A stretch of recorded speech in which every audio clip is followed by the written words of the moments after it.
Como sigue entrando gente, vamos a esperar un poquitito, un par de minutillos nomás para entrar en nuestra reunión. Lo que vamos a ver hoy día, básicamente es un poco de dónde nació esto, pero bien rápidamente, de dónde viene, para qué sirve, cuál es la necesidad de esto, de que estamos hablando de dibujo técnico, de método gráfico en términos generales, o de lo que nos interesa a nosotros, un idioma de comunicación de ingeniería. Esto es métodos gráficos para ingeniería, ya de eso se trata nuestro programa. Por lo tanto, eso es lo que vamos a ver. Hay alguien ahí que está como borroso, no sé quién, Nicolás Bustos.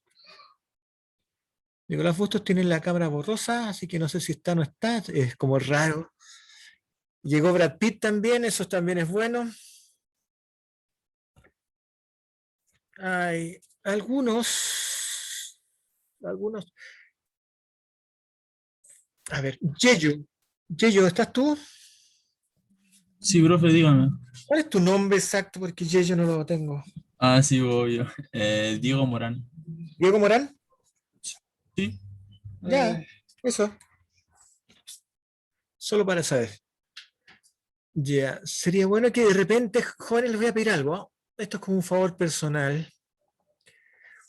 De repente, un día cualquiera, aparte, me muestran algunos de sus caras, por ejemplo, para saberlo, porque nos va a pasar, me va a pasar y le ha pasado a algunos profesores que de repente nos van a saludar, hola profe, y nosotros no vamos a tener idea quiénes son ustedes. No les voy a pedir que mantengan encendidas las cámaras, pero que de repente sí saber quiénes son, verles las caras, conversar un minutito o algo para tener claro con quién me estoy encontrando aquí. Por ejemplo, algo, Antonio González, Ivonne Camilo, supongo que serán ellos, Alejandro Ríos también, Patricio Vidal, te encuentro muy buen mozo realmente, pero no estoy seguro que sea tu cara, como dije la otra vez. Giraldo Almazábal, no estoy tan seguro. Y así Vicente, no se ve la cara. Bueno, de repente,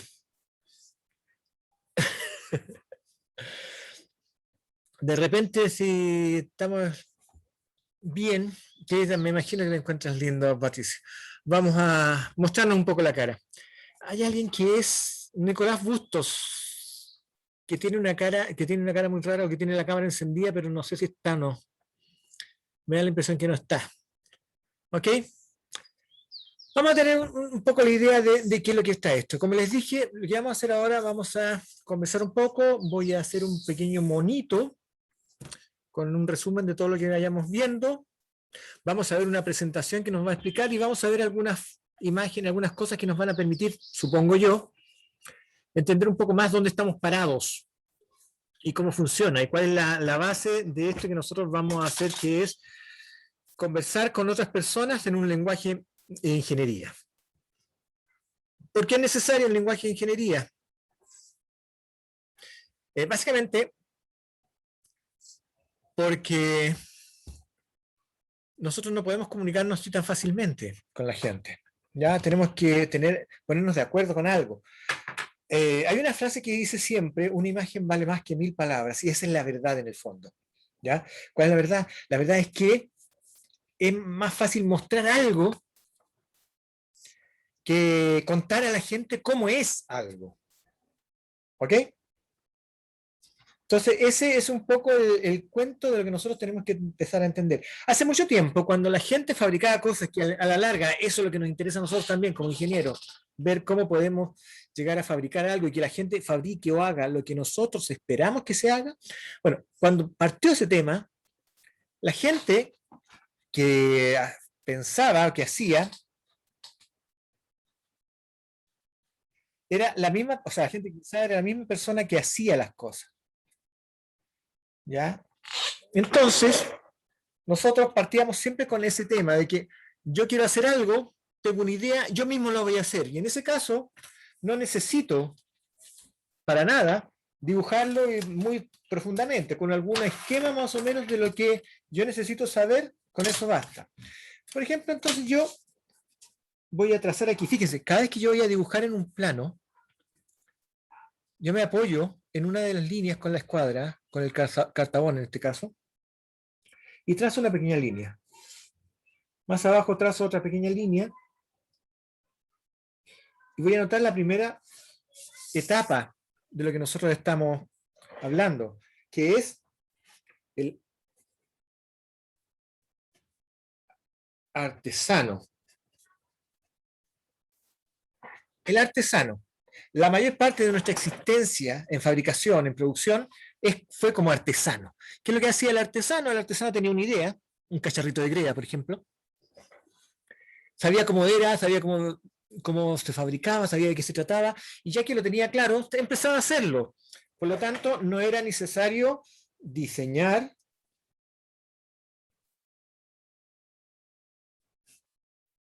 no. ¿Por qué? Por una razón muy simple. La razón tan simple que tenemos en este caso es que el creador y el, entre comillas, hacedor es el mismo.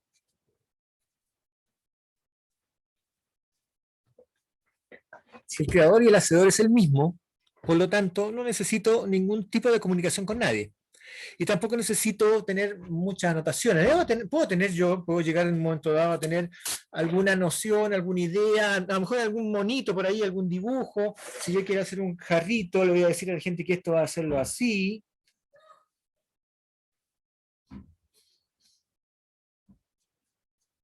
¿Ok? Y yo tengo entonces aquí mi jarrito y digo, este jarrito tiene esto, tiene este tema acá, esto está por acá está vacío, esto mide alguna altura, esto mide un ancho, y esto tiene una perforación, un hoyo. Y yo tengo ya mi esquema hecho, en cuanto a que yo sí soy la persona que lo va a hacer, con eso me basta, la próxima vez que lo haga me va a quedar igual, no necesito mayores antecedentes. El espesor de la pared, por ejemplo, no sé, lo conozco, lo tengo, siempre lo hago. Y además es posible incluso que esos dibujos, que esos objetos no sean exactamente iguales. Por lo tanto, entonces, no es necesario que ocurra esto. Durante mucho tiempo, entonces, la gente que empezó a fabricar cosas no lo necesitaba, ¿ya?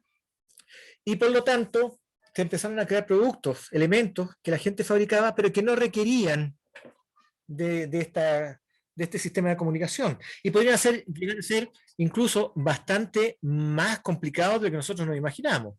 Pueden hacerse muebles complicados, y había entonces un mueblista, ¿ya?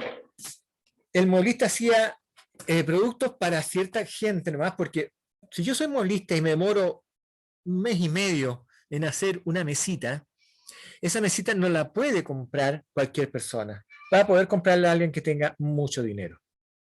Entonces los muebles, los grandes productos, se hacían para la gente que tenía grandes dineros. Se nacieron los talleres donde el creador del objeto al mismo tiempo era el jefe de taller y tenía 2 o 3 personas que hacían las partes menores que él ya les dijo, entonces cada persona era capaz de hacer esa parte menor y unirla después al todo, al objeto general. Sin embargo, durante una etapa que fue muy importante para nosotros, ¿ya? Para la industria, para la historia, que fue la revolución industrial,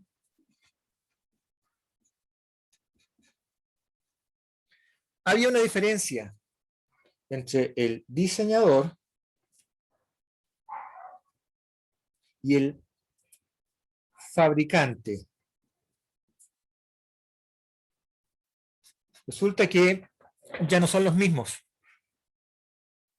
¿Ya? El creador y el hacedor de las cosas es el mismo. El diseñador es uno, el fabricante es otro. Por lo tanto, yo tengo que entregar información lo más clara posible de cómo va a ser cada uno de estos objetos. ¿Por qué? Entre otras cosas, porque ahora el taller no hacía una silla o 2 sillones al mes, hacía 20, 30, 40 muebles, porque había mucha gente que podía comprarlo. En ese sentido, entonces, era bueno desarrollar una forma de comunicar estos elementos. Hubo un caballero. Este caballero que nosotros vamos a conocer aquí, que fue quien realizó los principales inicios de este tema. El señor Gaspar Monge, o Gaspar Monge, más o menos en 1792, es francés. El señor Gaspar Monge se puso a mirar algo que llamó la atención. ¿Ya? Le llamó la atención una cosa muy importante, muy fácil también de ver. Miró un objeto, una caja de fósforo, ¿ya? Y la vio. Y puso una velita y vio que se proyectaba una luz. Se fijó que la luz era, que la sombra era exactamente igual al objeto, claro, más grande. De esa manera, entonces, podía ver el objeto como proyección, proyectado en la sombra, en la pared. Claro que no era el mismo objeto, entonces había un problema de tamaño. Pero se hizo esta pregunta. Basándose en esa idea, tenemos entonces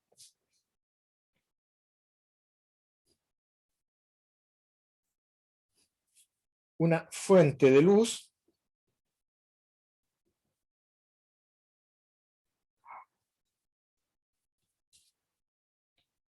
tenemos un objeto y tenemos una proyección. Con eso logro algo. Fuente de luz, por ejemplo, podría ser una vela. Un objeto podría ser este, un palito con un cartón, con esta forma, y él veía que la proyección era así.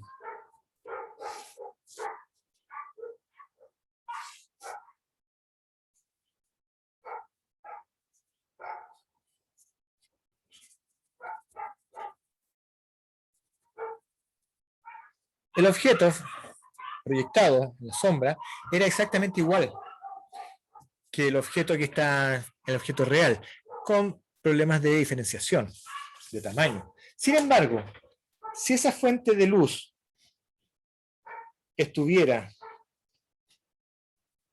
infinitamente lejana, si esta fuente de luz estuviera infinitamente lejana, el objeto se proyectaría en la pared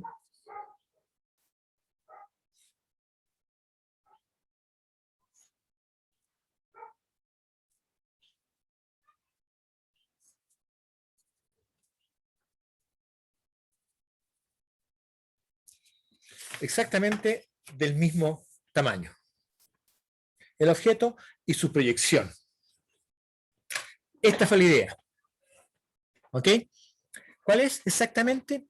La idea es que lo que nosotros podemos poner en plano, en papel, para dibujarlo, para entregarlo como información, es la proyección del objeto. ¿Se entiende eso, no? ¿Cierto? Nosotros en realidad no vamos a tener en el papel el objeto, sino vamos a tener una proyección de él. Por ejemplo, ¿cómo se ve esta caja de frente? De hecho, ustedes la están viendo proyectada en su pantalla. Así se ve. No es la caja de fósforo, es la proyección. Lo mismo ocurría con la sombra de este caballero Gaspar Monge, que era la proyección. ¿Ok? Entonces, este es número 1. Y tenemos que tener muy claro también entonces ese elemento. Con eso ya teníamos algún problema más o menos resuelto. Lo que se puso a pensar la gente, luego de Gaspar Monge, es que, a ver, los objetos tienen 3 dimensiones porque el espacio tiene 3 dimensiones. ¿Ya? Las proyecciones tienen 2. Entonces, la información que estoy entregando no es la correcta, no es completa. La información que le estoy entregando en un solo dibujo es bastante básica y puede que sea errónea. ¿Cómo funciona esto? Entonces hagamos una cosa, dijeron.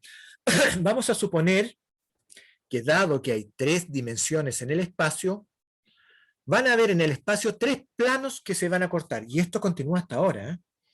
Planos que se van a cortar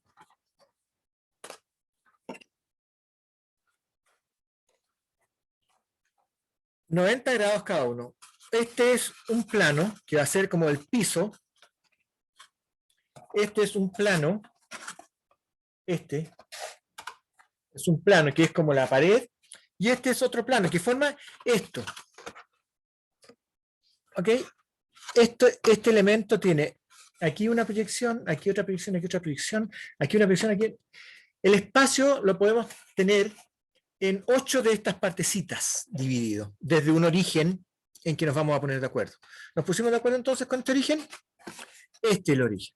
Nosotros usamos en Chile y en Europa en términos generales, en la mayor parte del mundo en realidad, este lado. ¿Ya? Si se fijan, tiene un número 1, un romano. También está acá el 2. 1, 2, 3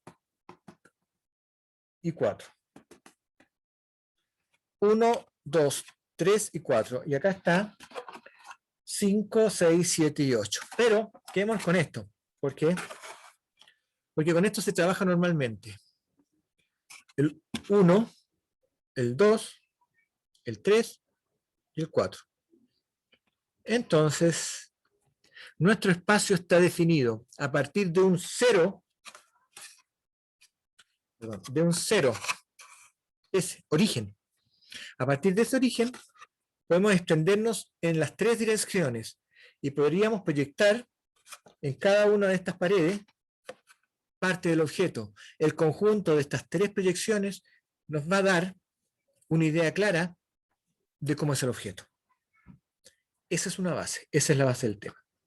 ¿Cuál es el punto ahora? Que nos quedamos claros con esto. Así funciona, pero ¿qué más podemos hacer? No funcionaría bien si no hubiera sido por otra persona. Otra persona nos vino a ayudar en ese momento. En realidad él lo hizo mucho antes, pero se utilizó en esa época lo que él estaba inventando, o lo que él había inventado. Este caballero era el señor René Descartes. ¿Qué hizo el señor René Descartes aproximadamente en 1650, antes de 1650 en realidad? ¿Qué hizo este caballero?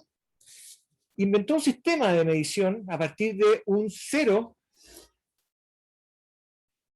cualquiera, de un origen determinado, de un origen de consenso, lo que se llama ahora el sistema cartesiano.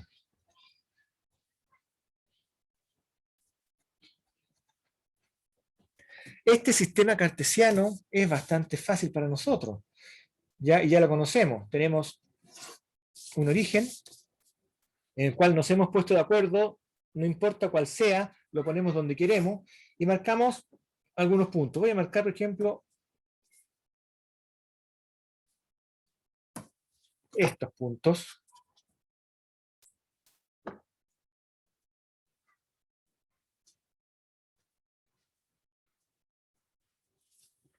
Y entonces podemos ubicar un objeto en este plano, por ejemplo, esto, sabiendo que 1, 2, 3, 4, 5, 1, 2, 3, 4, 1, 2, 3, 4, 5, 1, 2, 3, 4, sabiendo que está en este eje a cierta distancia de este origen, supongamos 3,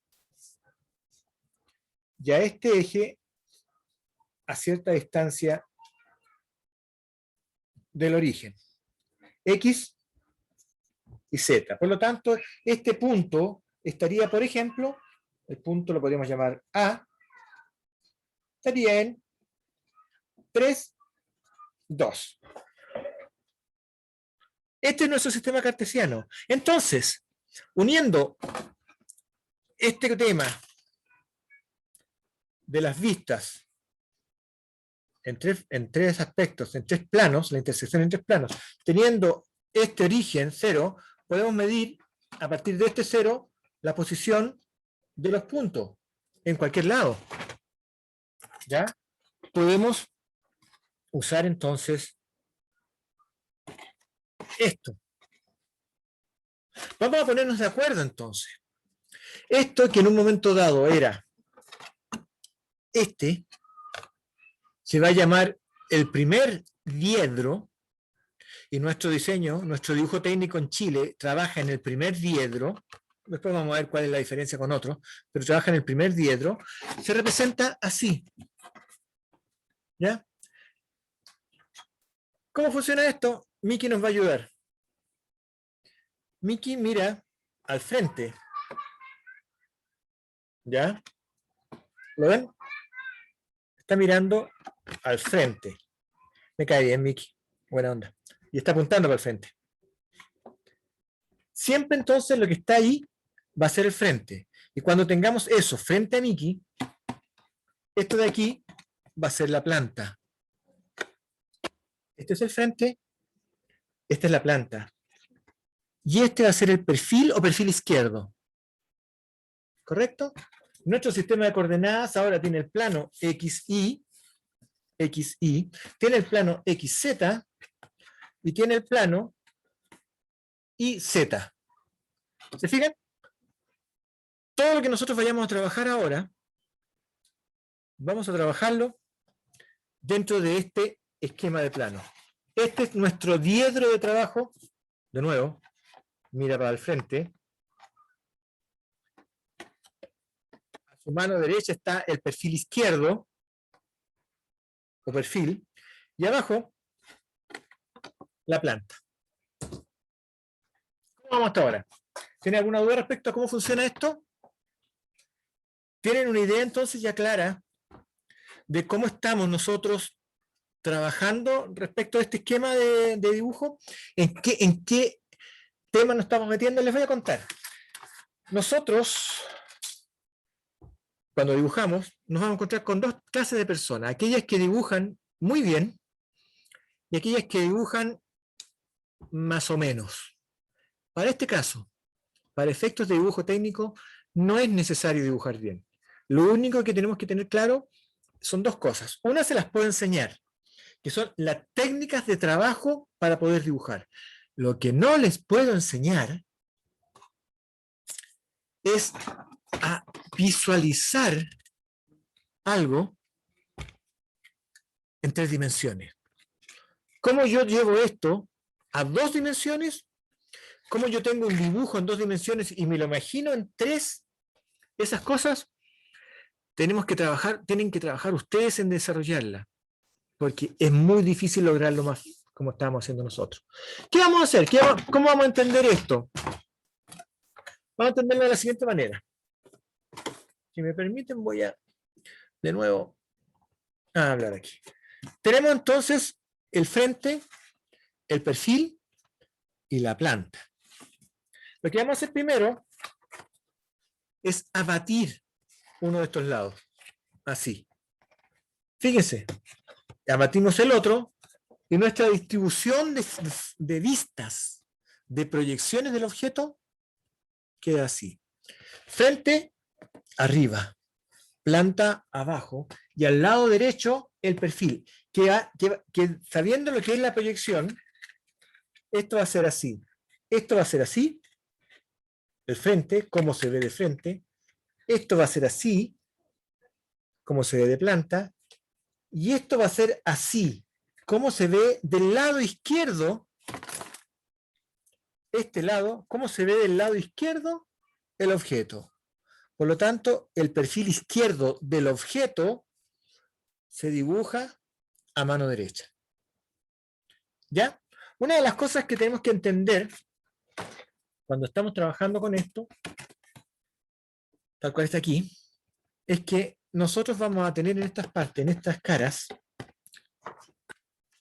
en estas caras también, que es exactamente lo mismo, vamos a tener la proyección del objeto. Por ejemplo, hay un punto flotando aquí, justo en este punto, en la punta del lápiz.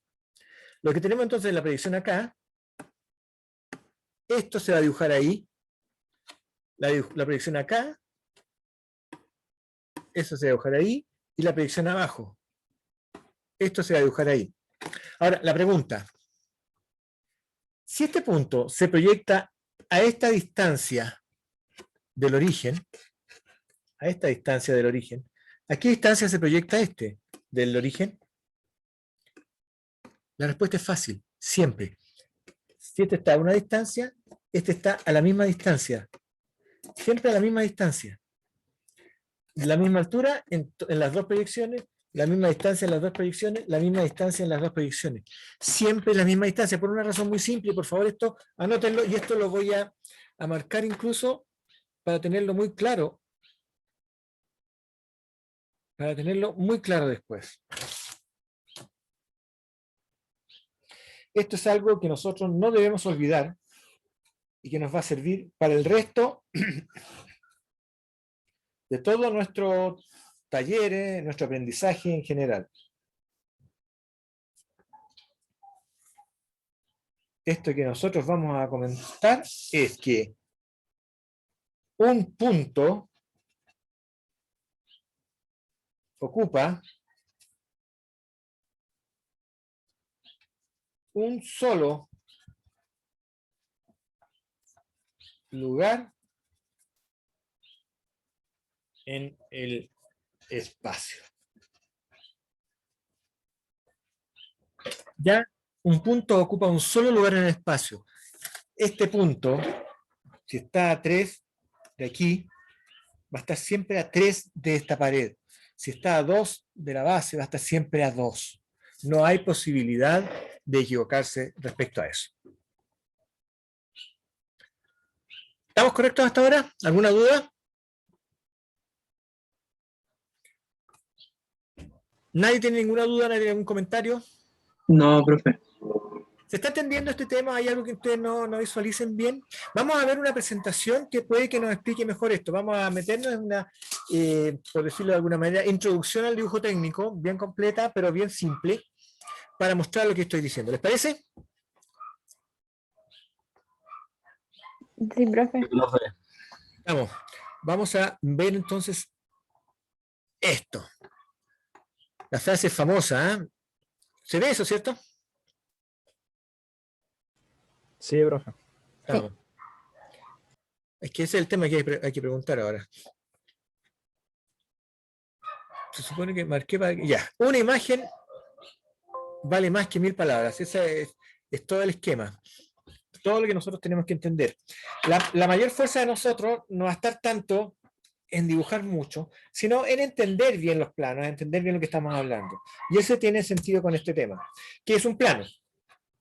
Para entenderlo. Los planos son la representación, fíjese, representación gráfica y exhaustiva. Tiene que ser bien completa. Eso no lo olvidemos para más adelante. No es un monito, es completa y exhaustiva, gráfica, de todos los elementos que plantea un proyecto.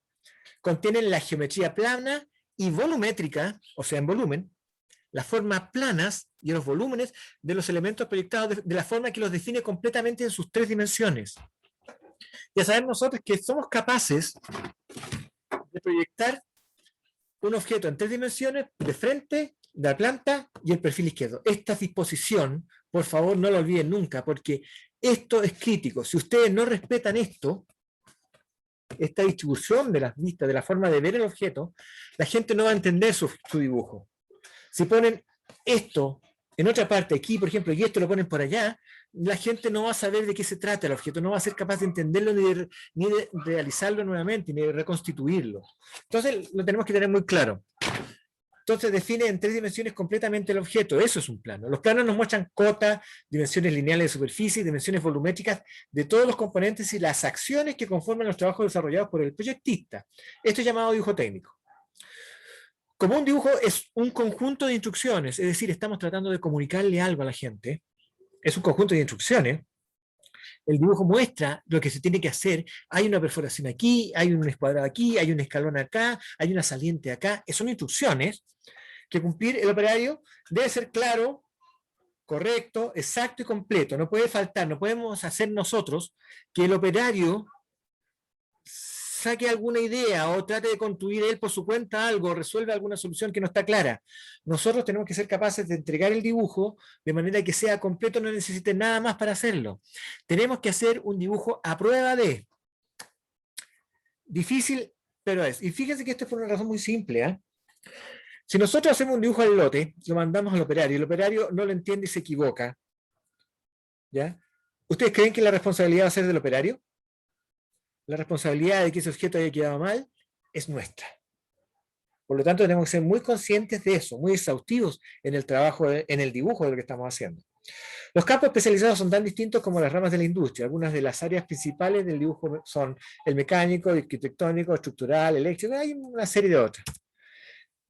El sistema diédrico, el que es el que usamos nosotros, surge por la necesidad de representar elementos tridimensionales en el papel, haciendo que las líneas de proyección que parten de la figura a representar formen 90 grados con el plano de proyección. Eso es lo que nosotros estábamos viendo cuando hablamos de posición hacia el frente, de posición hacia abajo, de posición hacia el perfil izquierdo, ¿ya? Que están a 90 grados cada una de esas proyecciones, de ese punto, de esa ubicación. ¿Se entiende? Y eso es lo que nosotros estamos tratando de lograr. Este sistema de representación utiliza planos de proyección y vamos a decir que son 6 planos, en términos generales, porque son los que tienen las 6 caras que tiene una caja. Un cubo tiene 6 caras, ¿ya? Por lo tanto se habla de 6 planos de proyección. Un objeto puede estar rodeado y proyectado en 6 partes distintas, tranquilamente. En él se representa lo que se conoce como vistas de la pieza. Las vistas van acotadas o dimensionadas, siendo este un tipo de representación válida para la fabricación de la pieza. A primera vista no nos proporciona información directa y clara del aspecto o forma completa de la pieza. Tenemos que reconocer el idioma para poder ver en ese dibujo el objeto real. Y dentro del sistema diédrico distinguimos 2 formas de representación: el sistema europeo y el americano. Vamos a ver así, bien rápidamente. Si estamos trabajando en el 1, donde nosotros ponemos aquí el objeto, vemos que proyectamos hacia acá, ¿ya? El frente, la planta, el perfil izquierdo. Esa proyección es del sistema ISO 1, ISO E, primer diedro.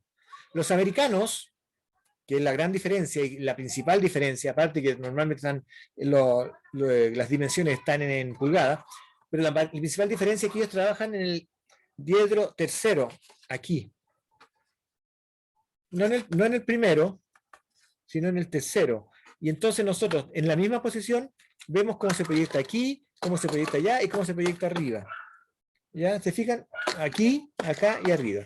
Eso lo vamos a ir viendo más adelante. Pero la verdad es que ellos no proyectan, sino que tienen el objeto y dibujan encima. Lo miran de arriba y lo dibujan encima. ¿Ya? Lo miran del lado y lo dibujan encima. Nosotros proyectamos. Ellos dibujan por encima, como si la capa de esa pared fuera semitransparente.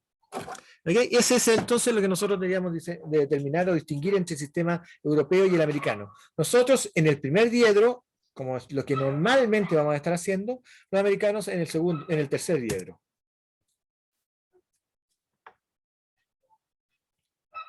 Esto es, entonces son las vistas diédricas del sistema europeo. Se fijan, aquí está el objeto flotando en el espacio. Yo proyecto a 90 grados, es decir, este punto está a esta altura desde la base, y por lo tanto su proyección está a la misma altura desde la base. Este punto que está a esta distancia de este borde, por lo tanto este punto, que corresponde a este, ¿se fijan? Está a la misma distancia. Siempre entonces este punto, cualquiera de los puntos del objeto están en una sola posición en el espacio y se representan de la misma manera siempre. Esto entonces es el objeto. ¿Cómo se ve de frente? Aquí está Miki mirando para allá. ¿Cómo se ve desde arriba? Acá, la planta. ¿Se fijan? Se ve esto, este cuadradito que es este. Se ve esto que está aquí en diagonal, pero aquí se ve plano. Y se ve este plano acá, como esto.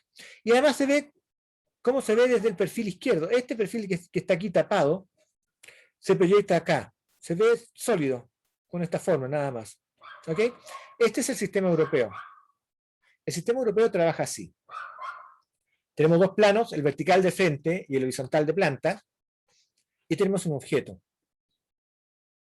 este objeto los posicionamos flotando en el aire, ¿ya?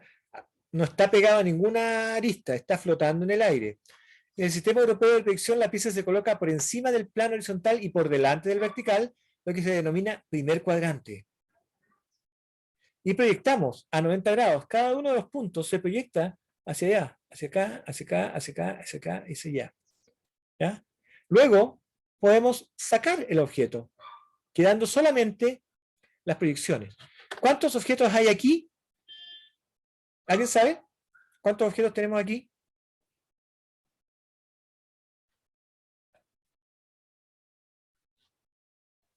¿Nadie tiene una idea de cuántos objetos tenemos aquí? Ninguno, profe. Uno, Ninguno, son exactamente, te proyecciones. pasaste. Fantástico, me alegraste el día. Exactamente un solo objeto. Lo que tenemos son dos proyecciones de frente y de arriba de un solo objeto. Es uno solo. Nunca olvidemos eso. Ya, por ejemplo, no tenemos más de un punto, no tenemos más de una línea, tenemos un solo objeto, pero tenemos dos proyecciones de este objeto. ¿Cómo se ve de frente? ¿Cómo se ve desde arriba en la planta? Sin embargo, estas vistas todavía están proyectadas sobre dos planos que forman 90 grados entre sí. Para poder pasar a dos dimensiones, lo que hacemos es girar el plano horizontal 90 grados, tomando como eje de giro la línea recta de tierra, que es esta intersección. Lo giramos ahí y queda así. ¿Se fijan? Esto está visto de frente, esto está visto de arriba, pero esto de aquí está abajo ese. ¿A qué distancia está este punto? Al mismo. Uno solo. Este punto coincide totalmente con este, con una recta. ¿Ya? No está, esto no está corrido para allá, para acá, no. Está a la misma distancia, a la misma posición, a la misma línea recta. Solo nos quedaría hacer coincidir las vistas junto con los planos horizontal y vertical. Aquí están coincidiendo el alzado o frente, ¿ya? Y esta es la planta. En este ejemplo hemos considerado dos planos de proyección, sin embargo podemos considerar que la pieza está situada dentro de una habitación y podríamos proyectar esa pieza sobre las cuatro paredes, sobre el techo y sobre el suelo, con lo cual disponíamos de 6 vistas diétricas. En la realidad se deben dar de una pieza las vistas necesarias. Normalmente se considera necesaria 3 vistas, ¿ya? Que son las principales que hemos visualizado nosotros. De frente, de planta y el perfil izquierdo dibujado al lado derecho del objeto, que es el perfil izquierdo del objeto. Por eso se llama perfil izquierdo. Igual como en la planta se ve cómo se ve desde arriba, se dibuja cómo se ve desde arriba. No es que la parte de abajo, es la parte de arriba. Así que eso sí funciona. ¿Ya? En realidad, como dice, se deben dar de una pieza las vistas necesarias para su correcta definición, ya que en la industria las piezas definidas por sus vistas diédricas deben ser fabricadas y, por tanto, en sus planos constructivos, además de dar sus vistas diédricas, debemos definir sus dimensiones, el material, las calidades de la superficie, un montón de otros datos que se entregan en la información. Esto es, por ejemplo, un dibujo, las 6 caras de un dibujo. Estas son, alzado, frente, plano, planta o perfil izquierdo, son las que nosotros utilizamos normalmente. Esto ya es redundante, el perfil derecho, la planta inferior, vista desde arriba, o sea, vista por arriba, el alzaje o el frente por atrás, digamos, estas cosas ya no son necesarias. ¿Ok? Para demostrar que estamos en un sistema europeo, usamos este monito, que está aquí, que es un cono truncado, donde se ve que esta es un círculo, esto es un círculo, y cuando lo movemos de frente a 90 grados, queda el círculo frente y queda esto acá. Cuando la posición está en otro lado, cuando este está a este lado, de este mismo objeto, pero a este lado, ya es el sistema ISOAO. Recuerden entonces, alzado frente, planta y perfil izquierdo son los que nosotros vamos a utilizar.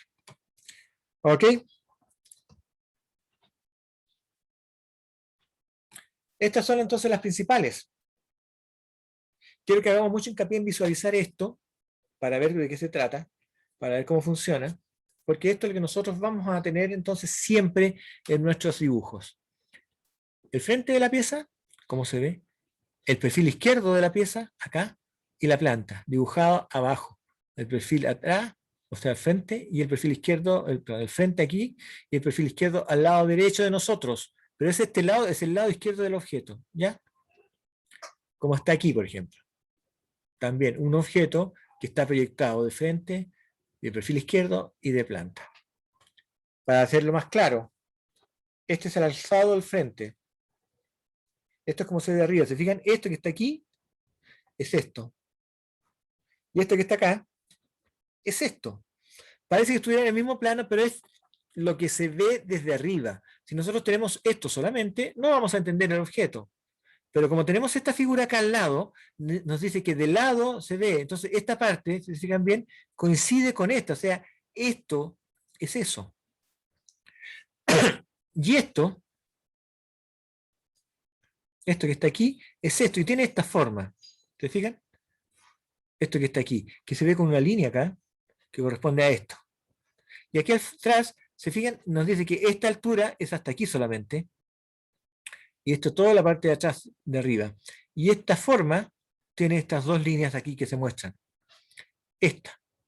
Esta es la manera de representar que nosotros estamos desarrollando. Esta es otra forma, es otro objeto, que se ve de frente, como se ve de arriba, ¿ya? Y ese es el objeto, el mismo. ¿Lo ven?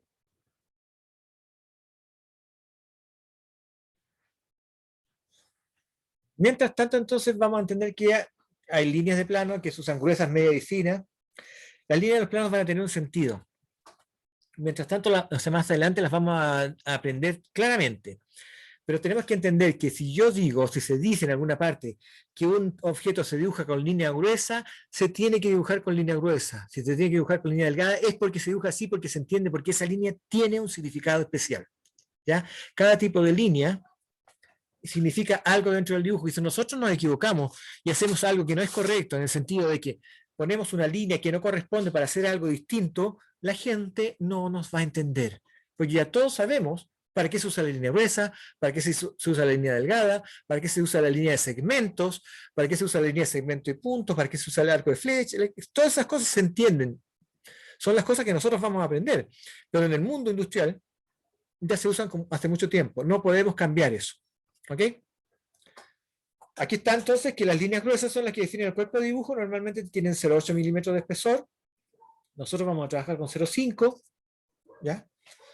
Que usan, son las más gruesas, son las de contorno, aristas visibles, también para limitaciones de rosca, planos de corte, rotura corta, etc. Las líneas medias son líneas que tienden a ser de 0,4 milímetros para contornos ocultos, cosas que no se ven, que voy a mostrarlas de todas maneras, detalles no visibles, posición extrema hasta donde llega algo, etc. Esto, ya, como les dije, lo vamos a ver más en profundidad cuando nos toque el tema, pero como una medida de visualización general para estar claros después, vamos a tener que tenerlo claro. Imagínense, por ejemplo, si yo dibujo el contorno de la pieza con una línea media, la gente va a mirar y decir, a ver, pero esto ¿dónde va? ¿De qué se trata esto? No está dibujado como corresponde, no es, debe ser otra cosa. No voy a entender, no voy a entender nada de lo que estoy diciendo. Así que todo esto tenemos que saber usarlo. Las líneas finas son líneas que tienden a ser por debajo de 0,4 para contornos ocultos, posiciones extremas y formas primitivas, auxiliares de cota, ejes, son cosas más delgadas. ¿Ya? Entonces vamos a ser capaces de ver un objeto, ver un dibujo, y distinguir el contorno de la forma con algunos datos auxiliares, hasta dónde llega cierta pieza, dónde está cierta medida, aquí hay un eje que hace que estos sean similares, hay una pieza que está dibujada por detrás de esto, me la están dibujando también, me la están mostrando, pero por detrás. Todo eso se va a entender cuando nosotros estemos haciendo el plano. Y el rayado, el achurado, también se utiliza para resaltar las intersecciones de los cortes. La línea utilizada será una línea continua fina y formará con los ejes o líneas principales de contorno de la sección un ángulo muy acusado, preferentemente 45 grados. Cuando nosotros usemos estas líneas que vamos a ver, este rayado o achurado, ¿para qué sirve? Siempre lo vamos a dibujar a 45 grados respecto al eje. Aquí está el eje de esta pieza, 45 grados. Aquí está el eje, en ese sentido está el eje de la pieza, a 45 grados respecto a este eje. Aquí está el eje de la pieza, 45 grados respecto al eje. Tenemos también, por ejemplo, esto sería, vamos a poder llegar a hacer esto. Esto es algo muy fácil de dibujar después de un tiempo.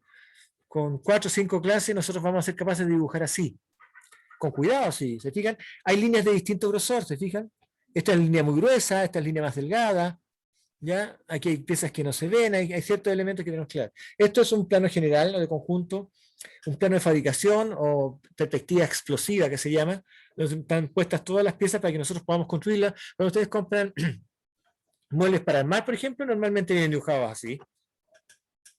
Planos de montaje que le indica a la gente, al taller, cómo debe armarse la pieza, qué elementos debería usar, cómo son las partes y piezas del objeto. Hay elementos de clasificación, plano conjunto, y si se fijan, me estoy mostrando en este listado cuáles son las piezas, cuáles son los elementos. Plano de perspectiva explosiva, que está de nuevo acá, cómo funciona. Las acotaciones, una acotación es la medida de una característica de un objeto al cual deben ser especificadas en un dibujo técnico. La acotación o dimensión, también es conocida como cota de dimensión, como dice ahí, debe cumplir un conjunto de reglas para facilitar su lectura. Por ejemplo, hay una línea de cota que es línea fina, que indican exactamente la dimensión de cada parte de la pieza. Están las líneas auxiliares de cota, son líneas continuas, que partiendo del objeto limitan el espacio a acotar, hasta dónde llega. Y el número de cota es el valor que tiene, la magnitud de la cota, de la dimensión que estoy midiendo. Entonces, esas tres cosas son elementos a tener en cuenta. Debemos poner la menor cantidad de cotas posible, pero las suficientes para que se entienda. O sea, el objeto de poner cota es que la gente se entienda, pero no se confunda, que sea muy claro de visualizar, que esté muy... Vamos a descubrir cómo se hace eso y cómo vamos a acotar parte de pieza. Las cotas menores deben colocarse más cercanas a la figura y las mayores más alejadas, a fin de evitar los cruces entre las líneas de cota y auxiliares. Al acotar parte de una pieza que esté en la misma dirección, se deben colocar todas las cotas en una sola línea continua. Hay una serie de otras técnicas que nosotros vamos a ir viendo para poder desarrollar esto. Aquí están, por ejemplo, cotas, las cotas de un objeto. Aquí estoy marcando, significan en esta parte, estoy marcando a qué distancia está el punto central de esta circunferencia respecto a este tema. ¿Por qué? Porque aquí es donde va a marcar la persona para hacer la perforación. Y eso tenemos que tenerlo claro. Más acotaciones, más cotas, ¿ya? Podemos incluir alguna información, que esto me dice que no solamente es circular, sino es una semisfera, ¿ya? De diámetro 20 milímetros. Esto es cuadrado, porque está marcado con esto aquí, con una línea delgadísima que forma una cruz. Esto significa que es una cara plana. Y aquí hay un cuadradito que me dice que también es de 15. Y así estoy trabajando con esto, con todos estos elementos. Entonces, jóvenes, voy a subir esta presentación. Voy a subir los dibujos que hice y voy a subir el video de esta reunión para que, si quieren verla, puedan verla de nuevo. Pero es importante que empecemos a trabajar ordenadamente, empecemos a tratar de entender, a visualizar cómo se ven las cosas en 3 dimensiones cuando yo lo estoy dibujando solamente en 2. Y si algo está en 2 dimensiones, ¿cómo se ve en total, en su totalidad? Esa es la base. Y eso es lo que yo no puedo enseñar, eso lo tienen que aprender ustedes solos. ¿Ok, jóvenes? ¿Alguna duda? No, profe, por ahora no. No, tienes razón, yo creo que echen una miradita si quieren a esto y de ahí vayan viendo si tienen dudas. Voy a subir, como les dije, esto a la página para que lo tengan también a su disposición y puedan verlo. La próxima semana empezamos ya a posicionar puntos en base al sistema cartesiano, a mostrar líneas en base al sistema cartesiano. ¿Estamos? Nos vemos. Bueno, profe. Chao, cuídense. Chao, cuídese. Igualmente, Chao, profe. profe, Que cuídese. esté bien. Chao, profe. Nos vemos. Chao, profe. Chao, cuídense. No, profe. Chao. Profe, Dígame. tengo una duda. Los materiales que mandó, o sea, que escribió la semana pasada, ¿son ¿Sí? para el ramo en general? Para este ramo, para teoría. Pero son para el ramo en Sí, general. son para el ramo. Pensé que eran para hoy día. Ya, No, son para el ramo en general, lo vamos a estar usando siempre. ya. La próxima semana vamos a hacer un ejercicio, ahí van a tener que dibujar. La semana Ya. siguiente otro ejercicio van a tener que dibujar siempre. Siempre van a estar dibujando. Ya, bacán, ya. Ok, Gracias, profe. que ya, esté bien. Jaira, cuídense. Chao, Fernanda, nos vemos, cuídate.